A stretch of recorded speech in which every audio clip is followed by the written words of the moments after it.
செவிலி கோளாறு உள்ளவங்க, உடம்புல ஏவல் உள்ளவங்க, உடம்புல ஆவி ரொம்ப நாளா ஆவி இருக்கிறவங்க வந்து இந்த பிரண்டை இருக்கு இல்லையா, பிரண்டை வந்து எடுத்துங்க, காப்பு கட்ட தேவையில்ல. அப்படியே பிரண்டையை பிடிச்சி நிழல்ல காய வச்சு தூள் பண்ணி பவுடர் ஆக்குங்க. அந்த பவுடரை வந்து சாப்பாட்டுலயோ இல்லை குழம்புலையோ இல்லை வந்து சட்னிலையோ, தக்காளி சட்னி புதினா சட்னி மாதிரி இருந்தால் சட்னிலையோ கலந்து சாப்பிட்டா உடம்புல அந்த தீய சக்தி வந்து விலகிடும்.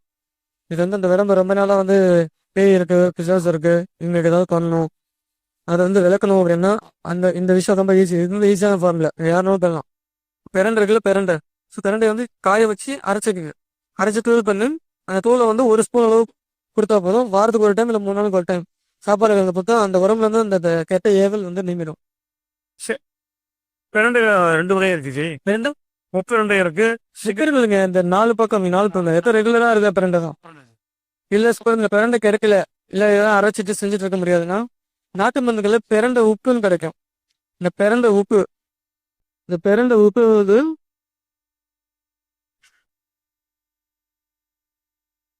நைட்டு தூங்கும்போது ஒரு சிட்டிக்கை வாயில போட்டு படுத்து தூங்கிட்டீங்கனாலும் உங்களுக்கு அந்த ஏவல், உடம்புல இருக்கிற அந்த சேவனை கோட்டத்தவல், வயிற்றுல இருக்கிற மருந்து எல்லாமே நீங்கிடும்.